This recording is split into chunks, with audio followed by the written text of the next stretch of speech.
one last time, can you just both say something, anything? Hi, my name is Lily. Check, check. I'm Matt. Checking in. Hey, this is Ryan. Here we go. Is the goal to have conversations and think critically about anything and everything? Or are we focusing on politics or government issues or that kind of stuff? I am 100% for everything. Oh, okay. Music, art, history, science, funny stuff, comedy. I think politics or current events like we see now are important, and that's probably what we see the most. But I would not want to focus purely on politics. It'd be sweet if we discover that this is something that we want to do in that stream, like 100%. But I like having a variety of options. That's more us. Yeah. Mm-hmm. I don't think we want to pigeonhole ourselves. Yeah. Okay. I'm just wondering. Yeah. Maybe you keep going. That's my only question. I think with Neuro Heroes, really the dream or the idea that sparked in us was that we already have conversations that we think are complex, we think are interesting. Some of these conversations we've had are hilarious, or we think they're funny. So it's not like we're so different in this way of we're the only ones having these conversations about whatever. Everyone talks, whether it's online in a social media environment or at work or with your buddies you meet up to play soccer with on the weekends. We're having conversations about this world every day, and why not add something to this space that covers everything and looks at it from a perspective that's ours. Maybe some people agree and maybe they don't. That's okay. It's not about, for us, being right or wrong.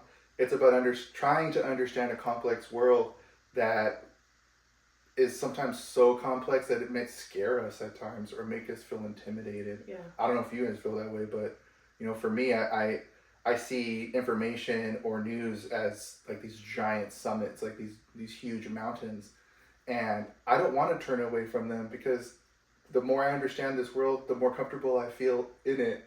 So by talking with you guys or ingesting it and digesting it and then sharing it out, we're literally just trying to work through these hardcore ideas. And I think politics is an important one because we're literally in that season right now. But I don't know.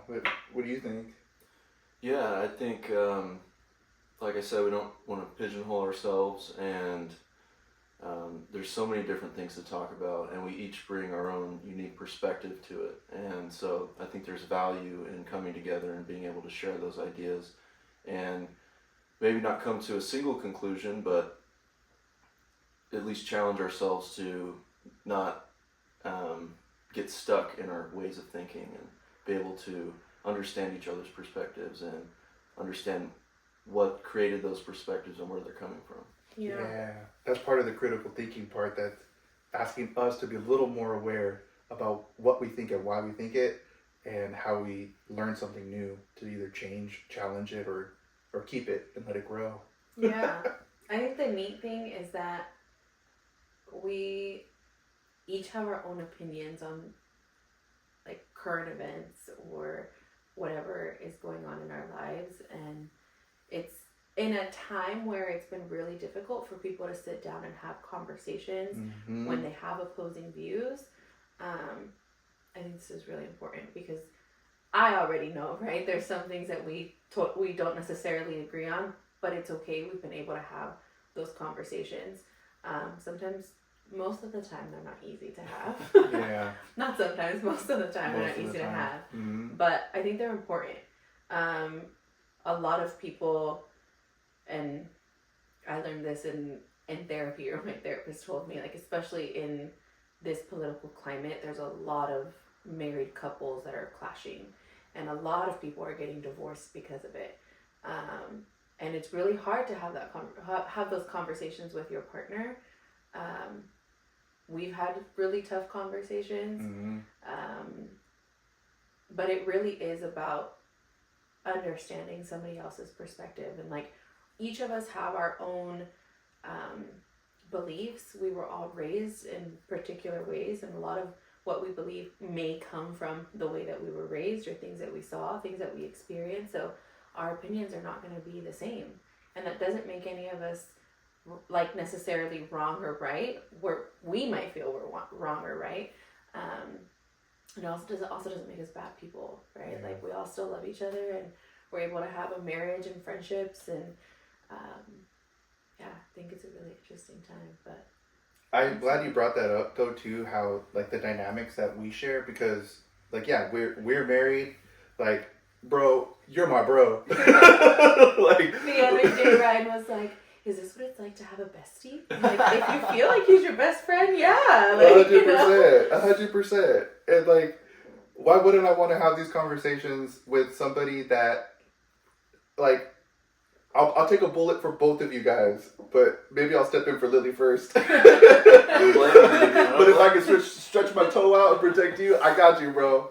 But I'll take a toe. we also have like totally different upbringings, like you said, and that's what, like, I have a longing to share who I am and part of myself with this world that I engage with every day, and that's scary. It's intimidating, and I know that's not everybody's preference. I totally get that. Doing a podcast or a blog or even like Instagram posts or whatever, like there's a certain element of fear of getting rejected, or this like fear of not getting enough likes or whatever. Some folks can post and be cool with it and put themselves out there, and that's totally fine, and those people inspire me. But when we talk about like controversial or complex issues, it's not that we're trying to prescribe or describe how this world should be or what people should believe or think. We're trying to make room in our minds of like with this new information and how it conflicts with our experience, and how maybe our experience can influence our belief systems too. Like there's just so much there that I think it has all this value to it, and the perspectives that we have. Even the concept of neuro heroes. I'm a very private person for the most part, and especially with like mental health or diagnoses of anything. But I've been that guy that's like suspected that I've had maybe ADHD, or just maybe something's a little different about me that's not like better or worse. It's just different. Why am I this way? Like why do I overanalyze, or why do I hyperfixate, or why do I just always need to be outside, or why do I always need to learn, and go on tangents and rants and monopolize conversations? Like how do I, like, why do I do that? And to get a proper diagnosis and get like proper treatment, which I'm that's a journey I'm still walking. But how do I use neurodiversity or neuro heroism, as I do like to use, in a way that also helps or adds some value to the world, where everything is divided or where everything is so extreme, while at the same time doing it with people that I love and admire, who might be a little neuro spicy or maybe neurotypical. So that's why we kind of leave that open-endedness with the neuro heroes, because I think it's our collective minds and our collective ideas that help us or challenge us grow and learn, and then perhaps one day share that with folks. And that one day is now. Like we're literally doing it right now. And like you said too, like we're not going to get it right all the time, and it's not about landing the plane on like what's right or wrong. This world, as I've been growing up in it, is pretty gray, and that's an okay space to be. I think it's okay for both sides to be right. It's okay to pick a side, for the most part. I'm sure we could debate that all day long. I'm reading your facial expressions right now, and I'm like, dang, I don't think Lily believes fully in that. But yeah, I think it's like the neatest thing, the coolest thing. Like anybody can do this. And we took us an hour to get set up for like this first freaking podcast, and here we are just having a conversation. And that gray area is what it really comes down to, because when you get stuck in that binary, which I've definitely been guilty of, you're not challenging yourself, you're not growing, and you're not seeing the world through other people's eyes. And I think you have to. When you get stuck in that binary, then you're stuck in that place, and you're not getting better, you're not understanding other people, and I don't think you're necessarily living life to its full potential. You get stuck in an echo chamber, and it's so easy to find that space, and even easier to get stuck in it. And then it becomes this you versus me, or like you believe in freedom and the other person believes in control, but neither side would perhaps believe that and think the other side's wild, and so I'll only associate with these people who believe what I believe, because I think we do find comfort in it, and it does point us into this sense of normalcy. So I think even what we're doing is an example of that. Like, we don't want to be too far one way or too far another, but by even just trying to wrestle with certain ideas, or trying to just go hard into the paint in regards to like a meme that we saw, or a video that's posted, or a picture, it's not that we have to overanalyze or analyze everything, but like this is stuff we all see. Yeah. Like, we literally see the same things. Maybe we see it on TikTok, or maybe we see it on X, or maybe we see it on YouTube. But there's all this like sharing of information that's out that have maybe a different angle to them, a different perspective. But then you also have a different audience who has a different perspective, and we're all just trying to figure out what the hell it all means and how it affects my life today. That kind of brings us to why I think politics or current events are kind of what's like our interest right now, or especially mine, just because that's what I consume or see the most. But I mean, I also listen to music. I also watch UFC, or we do stuff. We golf, bro. Like, we're raising a child together. Like, we're literally just living life, and that doesn't make us any different or more special than anybody. It's just that and I'm gonna give us credit for that. Like, we're bold enough to spend what extra money we have to buy, an extra light or a tripod or some microphones, so that we can do this properly in a way that's gonna like make an impact on somebody else, and hopefully engage an audience to wrestle with these ideas with us. Yeah, I was gonna say, I think adding on to what you're saying, we're also bold enough to have these conversations. These conversations are not easy to have, as I said earlier, in a marriage.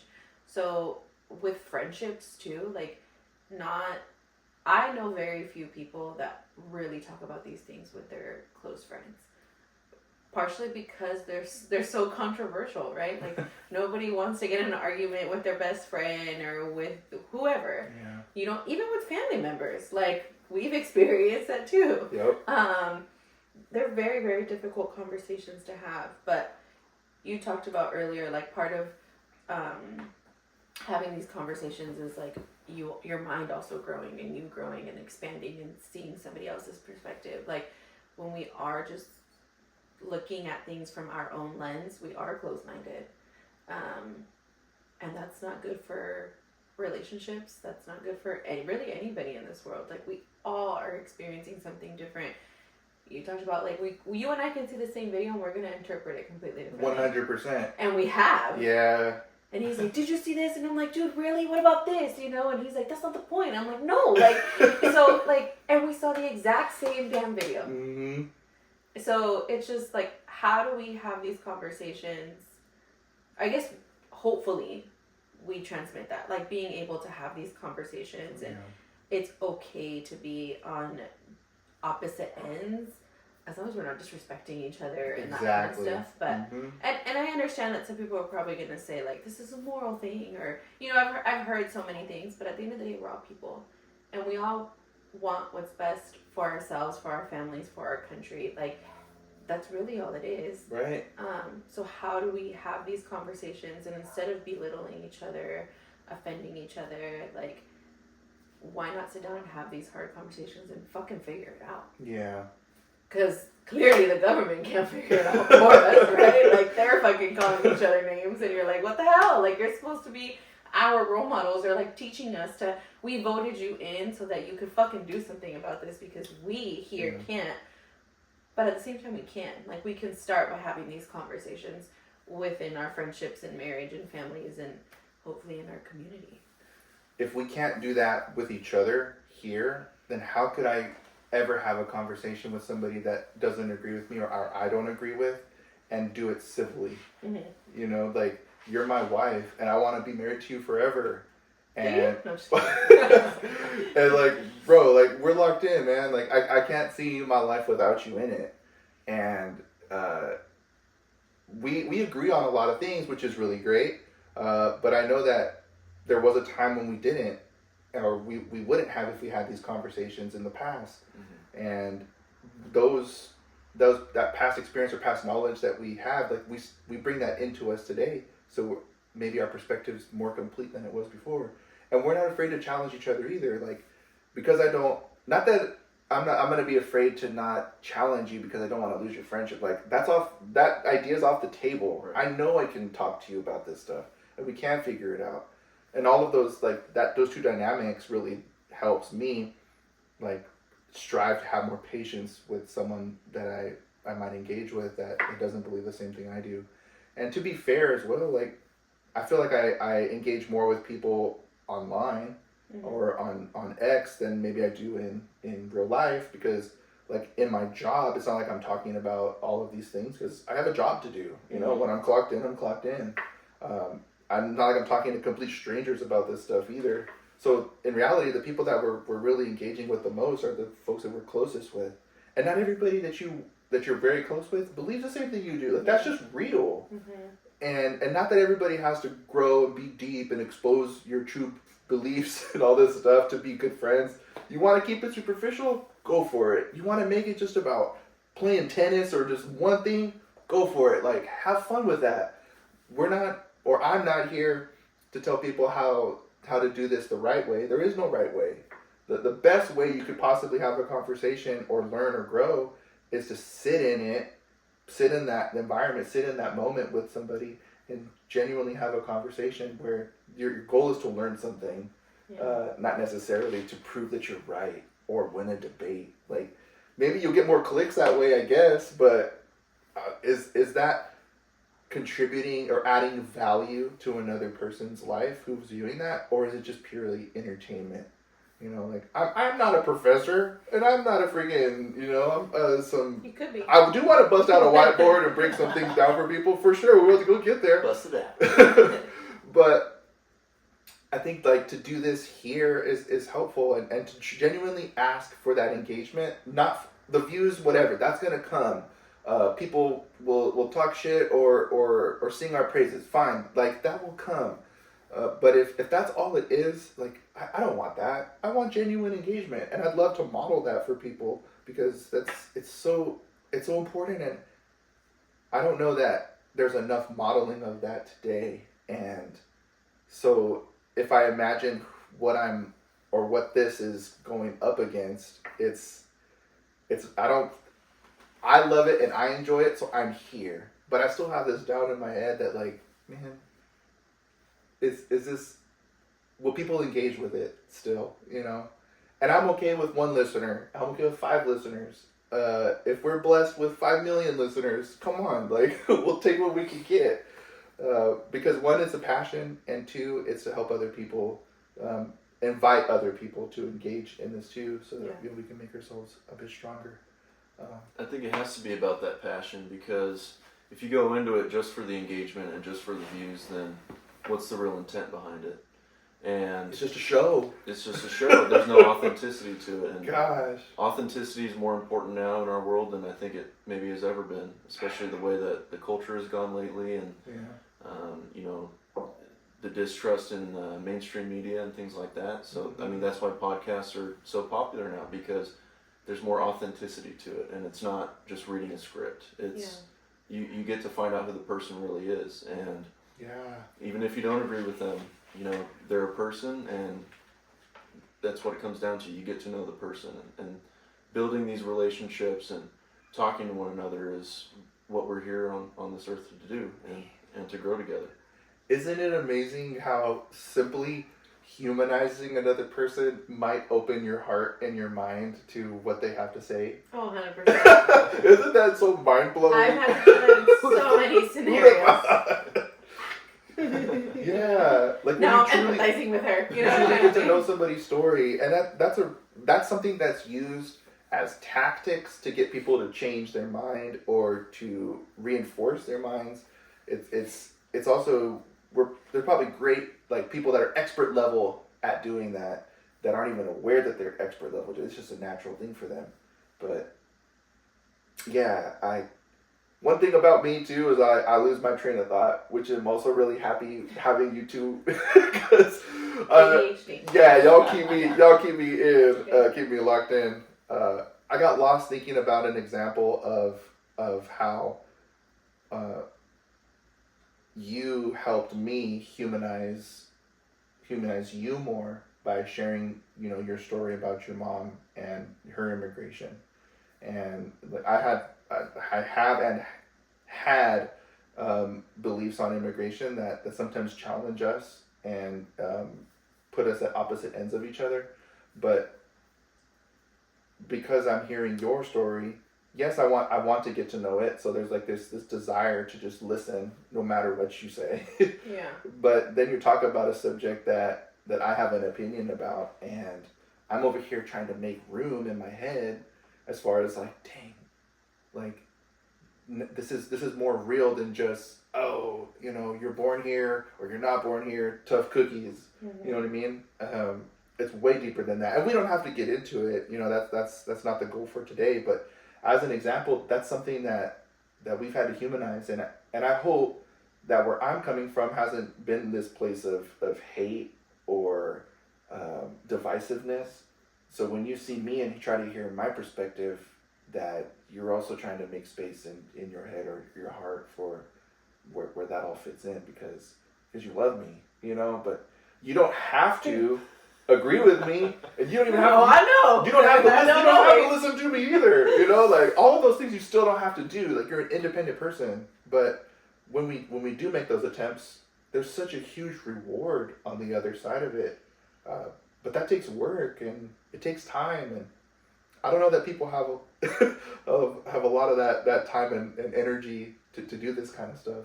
Maybe they do, which makes those like small conversations, those everyday conversations that we have, like that much more meaningful, because we love to just talk and talk and talk and talk, but I gotta take my kid to soccer practice. I got a deadline at work. I have a partner who needs me. Like there's other things going on. So it's very easy to just be consuming all the time for wherever we can, and never do anything with it. And I think that makes us resistant to change, but it also makes us like overweight with information. Mm-hmm. We're saturated with distraction and entertainment and things that feed into us and cause it. Maybe it's intentional, or maybe it's our own doing of just being like people who want to put others into categories, or what are you, what do you believe? Oh, so that makes you this person. Like we're always trying to put ourselves in this sort of hole or lane that I don't. It's easy, but it's cheap. Like we're so much more complex than just like, man, I'm a conservative, or I'm a liberal, or whatever. Like, man, I'm brown, or I'm red brown. You're like, come on, there's more to it than that. It's important and it has value, but there's so much more to us than those things. And I think we have to explore it. We have to fight for that energy, dig deep for it, and share or expose ourselves to in the process, because I think it's transactional. Mm-hmm. It can't just be one-sided. I think that's where you start to hear, or people's ears start to shut off, or their brains start going elsewhere. It could be an attention span thing, but it could also just be an interest thing. And yeah, some people listen because they want to be nice, and some people stop listening because I ain't got time for that. You know what I mean? Like, Yeah. it's just real stuff. It's real life. Like, I think sometimes people don't listen or stop paying attention because shit's traumatizing. Like, there's something, and some things can be triggering, right? Like, you experience trauma, and then you start to see this shit, and you're like, I'm too triggered. Like, I literally cannot. My brain has shut down. Or, and so you start to associate certain things, whether it's, I don't know, a flag, right? Or a hat, or whatever. You start to associate things with, or books, what am I gonna say, with that trauma, and then you're triggered. So I think a lot of times people shut down. I don't think it's that, like, people don't want to have these conversations. I think some people literally can't. And I say that speaking for myself too. There was definitely a point where, like, I couldn't have those conversations without losing my fucking shit. And that's just the truth. I was either extremely emotional, super pissed off, villainizing you, right? Because it feels like an attack on you. Yeah.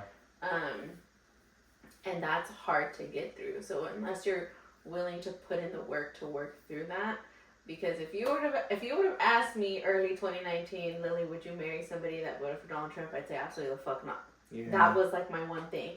And when we started dating, and you're like, yeah, I voted for Donald Trump, and I was like, ugh. My heart left, like my soul left my body. I was like, he was so perfect, you know, like how? Yeah. And you were like, I totally understand, like, but I have a personal, like, story attached to this, and so it was different for me. How I was able to let that go, or like put that aside and just see you. Maybe it was God, maybe it was fate, like we were meant to be in each other's life. The one thing I always asked for was somebody who was going to challenge me intellectually. Always. And maybe that's what we're doing for each other, right? Is like really challenging our own perspectives, and like me showing you through my experiences, because yes, you've heard my story, but you're also living it with me. That part. You're going to Mexico with me. You're experiencing all of these things with me that make you understand. It's even more real. Yeah, that this is real. Yep. And I'm with you, and you're bringing this like logical side of me.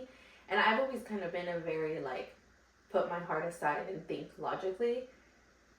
Obviously, with this issue, it's been harder, but you bring that logic to me, and so I'm like, fuck, okay, like yes, I get it, but this is the collateral damage, let's say, of this immigration stuff. Yeah. I am collateral damage, right? Yeah. So but I've learned to really hear you out and understand where you're coming from, and also understand that for some people, because I can't speak for all, but for some people, it isn't about hating immigrants or hating like foreigners, right? Like there's so much more to it, and like keeping our country safe first, or making sure that American citizens have the resources that they have, right? And we can go into this conversation. Maybe it's a whole nother episode where we talk about just immigration alone. Let's go. But yeah, I think it's just, I don't know what my point was, but you were saying a lot, and I was like processing a lot. I know. What I was saying, what I was. That's my gift and my curse. Just talking. These conversations aren't easy, and even now, like we can talk a little bit about Donald Trump becoming president on the day if you guys want to talk. Yeah, about it. absolutely. And I'll let you guys express whatever thoughts and stuff you guys have on that. But because there's been raids recently here in the Central Valley, like even that was very triggering for me, right? Sure.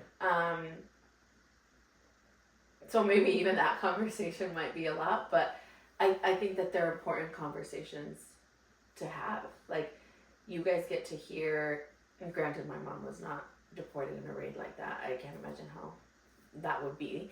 Yeah. But yeah, I think that like it's a very difficult time, but I'm hoping for the best, really. I told you guys the other day, like, I hope Donald Trump proves me wrong, and I hope he does what's best for this country. He will be our president come Monday, and like, all I can do is be the best version of me for my family and for 100%. for my community. Yeah. You know, like, I I'm agree. also setting an example for Latinas and or Latinos in general, and you know, like, people who I work with students who are first gen and who probably don't even feel like beyond what they see is possible, and I'm I guess a walking example is that there's so much more outside of, you know, these little towns that we live in and things that we experience in our home. But anyway, You bring up some interesting things, though. Matt, I'm curious about your perspective too on this. Is that like we also get limited by the space that we occupy, and that kind of goes back to the echo chambers. Like, by not getting outside of our comfort zone or out of our hometown or our city, we really do get locked in how we think and how we process, Yeah. and how often we get challenged by those beliefs or not. So it's a real easy thing to do. It's an easy thing a trap to fall in, and I think most of us are guilty of it. Like, Yeah. I'm not always on vacation, you know. Like, I work probably 90% of the year, you know, maybe 95%, and I take maybe a total of 2 weeks off, you know, of PTO and some holidays. Like, we're always going, and so how are you going, especially in this economy? Like, how are you going to get out? Like, unless you're really great at budgeting, your bills are low, Yeah. you know, or you're just blessed. You know, most people are just locked in. And what do you do when you're locked in? Nowadays you're consuming, you know, whatever. Yeah. We're on our phones. We're learning or getting entertained quite a bit. That's a real thing. Yeah, I think you guys touched on a key point in that when we do get stuck and locked into our everyday lives, if we're not experiencing those things like that you've gone through, Lily, you know, it's easy to just dismiss those things and say, oh, you know what, they shouldn't be here, or, you know, this is the right thing to do. But if you haven't experienced it, or you're not talking to people who have experienced it, then it is easy to get stuck in those echo chambers and just dismiss it and have an opinion about it that might not have any, you know, substance to it. Mm-hmm. Yeah. Man, that's a good one. Lack of substance and like being loud or opening our mouth, like that's. I feel like there's a wisdom there. Like, maybe that's like a proverb somewhere of just like, yo, be intentional, be mindful of what you're saying, you know, and ask, like, challenge yourself, like, where what I'm repeating or saying, like, where did I hear that from, and did I validate it or check to see where it came from? Is it something that I genuinely believe, or is it something that I just get caught up in the moment and reduce a discord with somebody, you know, down to like I'm in this camp and you're in the other, and that way, like, to bring up discourse, I think that it's such an amazing thing to be able to like talk about certain elements and challenge each other without getting into that tribe of opposites and like start to name call or start to belittle or degrade or dehumanize another person. It's interesting. And as soon as you get to that point where you're name calling and raising your voice, the conversation has stopped. It's finished. It's not growing.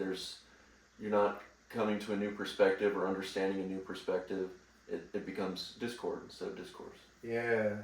Discourse is greater than discord. Let's go. Put it on the hat.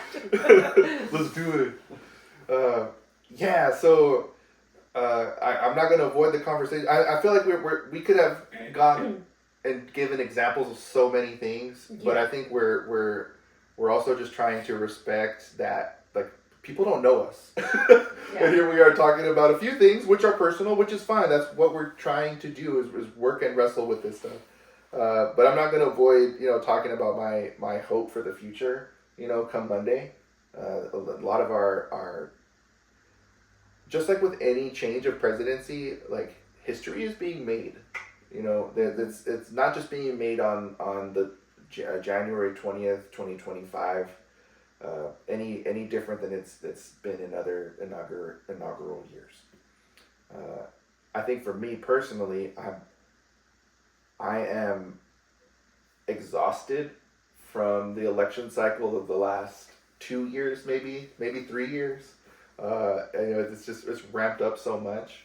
I don't think I've ever been glued to live streams from rallies and events, press conferences as much as I have this current election cycle. Not that I've been around. I mean, I'm in my mid-30s. You know, like I'm not a spring chicken, you know, but I'm also not a salty dog yet.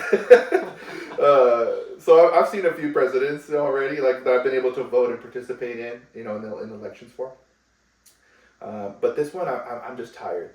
I'm exhausted. I'm mentally drained, and that's my own doing. You know, I can always turn off the phone or close the app, like 100%.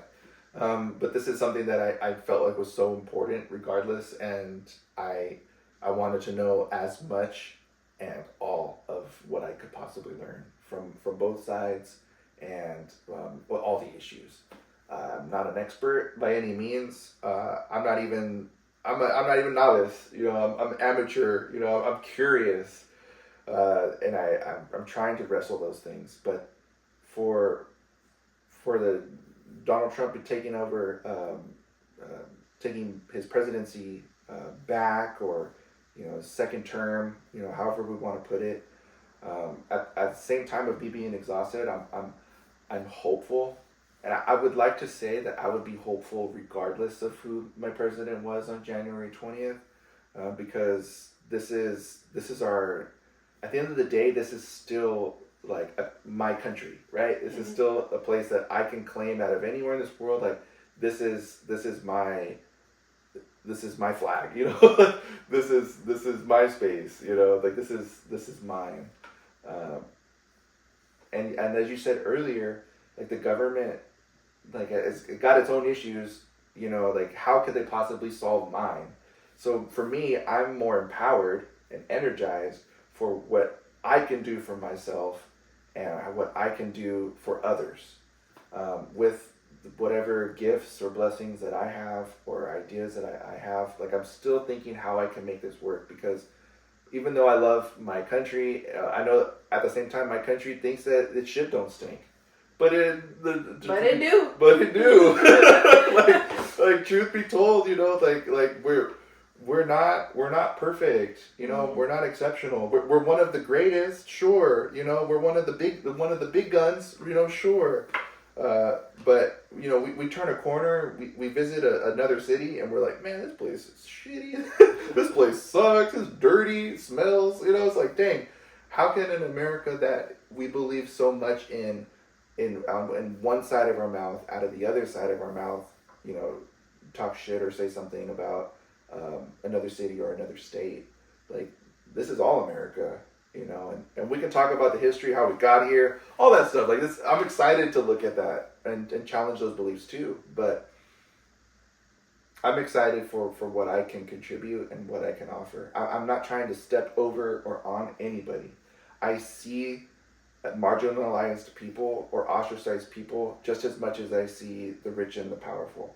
Like they all make up who we are. No, of course I don't want anybody to suffer. Of course I don't want anybody to feel disenfranchised. Absolutely not.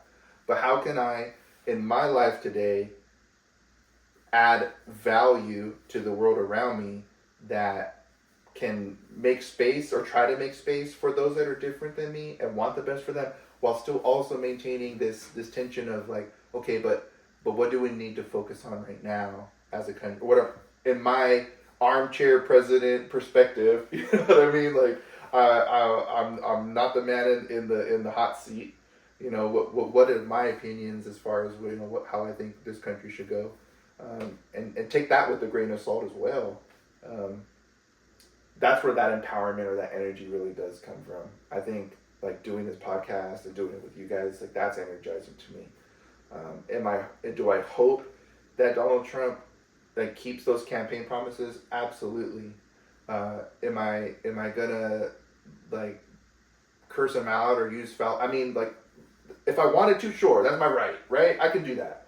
But I think that like I as a simple idea or as a simple person or as I am, like I just keep your promises.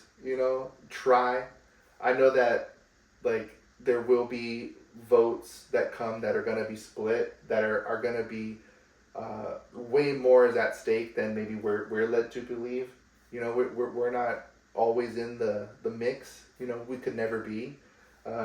Sometimes maybe we can acknowledge that like some people are bought and will only vote a certain way, even if it makes absolutely no sense.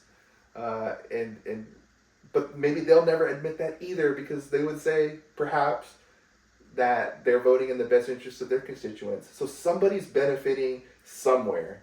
I guess like I'm going off on a little bit of a tangent there, but I want to really share that for me, these beliefs are all held in tension, and I'm not all the way one way, and so like we have a leader right now that's going to take office that seems to take everything in one direction, and I would love for that direction to be a positive one, and I would love to see us get there and do that without, like I said, belittling or otherizing each other to get there, because then you have collateral damage that's not just accidental, it's intentional. You're going to have losers that are going to feel like wretched people, and of course they're going to want to fight back, and then we're just doing the same old thing over and over again. So I think my biggest hope, or at least why I'm happy with the way the election went, is that it's nice to have a president that, for all his gifts and all his flaws, loves the country, or at least presents that he loves the country. We've had so many administrations that clearly don't. And in the last 4 years, we saw our government put other countries ahead of our own. And it's put us in somewhat of a dire situation. yeah, And so I have hope that more people will take value in the fact that our leader loves the country. We need somebody that is a true leader and loves the country. And I think we've at least taken a step in the right direction. yeah, that's a really good point, and it's succinct too, my man. I love that about you. Well, and also another thing you brought up was, being able to express yourself and being able to have these conversations.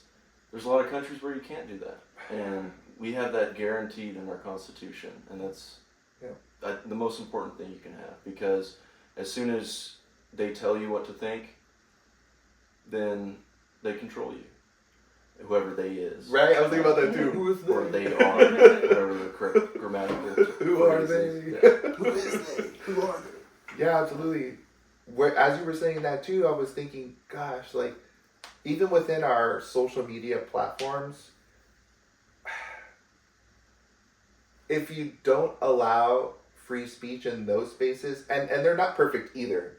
So like this algorithm that each of these like social media behemoths, implement, are making decisions so quickly as far as what gets elevated and what doesn't. And so you can have free speech, sure, say whatever you want on a particular platform, but if the algorithm or the people who design this algorithm don't necessarily hold those same beliefs, there might be a bias there that throttles your posts or shadow bans you and elevates others. So that's an interesting dynamic that I would love to learn more about. I have nothing to do with programming or coding, but I think that like let me be as free to share and talk as much as I can. At least us here, like everybody should too, 100%. But like I'm really like we're not trying to be one way. Like isn't this worth elevating? like having these conversations, isn't it worth like our time and others' time? You know, this is maybe say some of the things that maybe we all think about or are afraid to say, and come to find out it's not even that controversial. It's just like, dude, what did I even believe, or why was I afraid of that? I got so many questions. Oh, that's the point. Yeah. Cool. So, where do we go from here? What is a hope for the Neuro heroes? Maybe that if I can put you on the spot, that's something that we can look forward to in this, because yes, we're doing this so that others can engage, or that's why I'm doing it at least. But what's our personal hope? You didn't give me time to think. Matt, you answer first. Well, It's really what we've been sharing, actually. But yeah, if you could summarize it, yeah. you know, for me, I think in a way it's a little bit selfish because as much as I would like others to think critically and stuff, I need to do that myself, and I need to look in the mirror and 100%.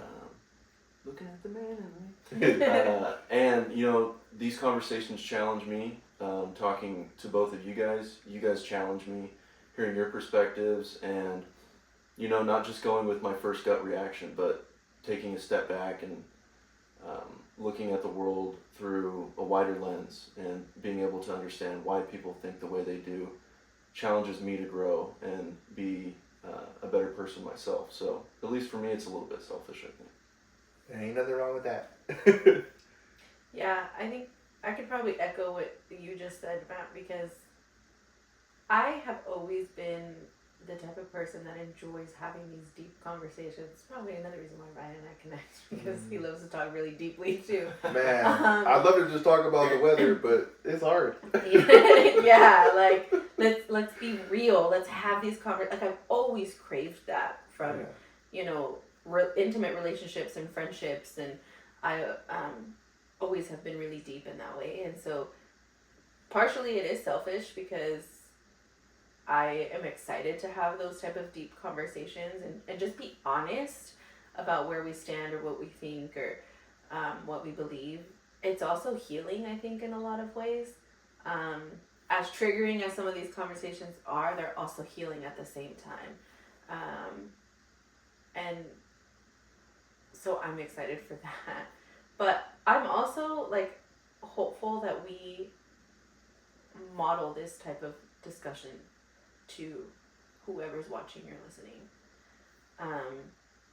Maybe it's because I want people to have deep conversations the way I have them, right? Yeah, but they're transformational. they are, and I truly believe that these things are so important and so crucial. Like Ryan talks a lot about like we need to think more critically, right? Like, and working with high school students, I'm like, God, like you guys need to think beyond this, you know, and so do I, right? Like a lot of times it is easy to just fall into like I saw a 30-second video and like this is what it is, and that's what I'm gonna go based off of, and like nobody can tell me otherwise, right? But there's so much more, so I am excited for that, like so much more peace. Dang. Well said. I don't know that I have anything more to add. I've already talked so much, and I value like what you both have shared as well. Like I'm digesting that. I've started a lot of projects, and I've had fun with my projects, and not all of those projects I still do today. For the Neuro Heroes, this is something that I would love to say, like, damn, we're on our 100th episode. Yeah. Or we're on our 500th episode, or 1,000th episode, like whatever that number is. Of course, I want to be realistic. I also know that like our lives are changing every day, and we're not going to always have the chance to do this. So, this for me, this is not just a ADHD, you know, spur of the moment passion. I totally got the equipment as budget as I could get it. I totally went and did all those typical things that an ADHD person does. But like and I've shared this with you before this as well, like for the first time in my life, I feel like I'm doing something that I'm supposed to be doing. Whether I have, and man, this is not an emotional thing. Although I'm comfortable sharing emotionally if that's the case, but there's a passion that burns inside of me to do this. And whether I look silly or whether I look stupid or whether I'm completely off the mark, like I can accept that and I can learn. But to be a man that feels like you're right where you need to be is such a um, liberating thing. It's incredible, and I have a little boy that looks up to me, and so sometimes that motivates me to do the things that I'm so uncomfortable doing, but that I've always desired to do. So it's Yeah. like, bro, do you want to do a podcast? Do you want people to hear what you have to say? Did you think it's valid enough, or do you just want to just complain all the time and not put it out there and not grow and not challenge yourself to do something different? Like I'm like, for me, those are my options, and I'm like, I can't, I can't stop. So for Neuro Heroes, I hope it lasts forever. I hope it sparks something amazing in us and the people that want to spend that time with us. I take nobody for granted, and so I hope that folks on the other side know that they're people of value and of worth. And even though we might not agree on how anything should be run, or if you like Pepsi and I like Coke, like whatever the case is, it's okay. At least, yeah, that's at least it can't be as much as we can be. So we'll see where this goes. Right on. Cool.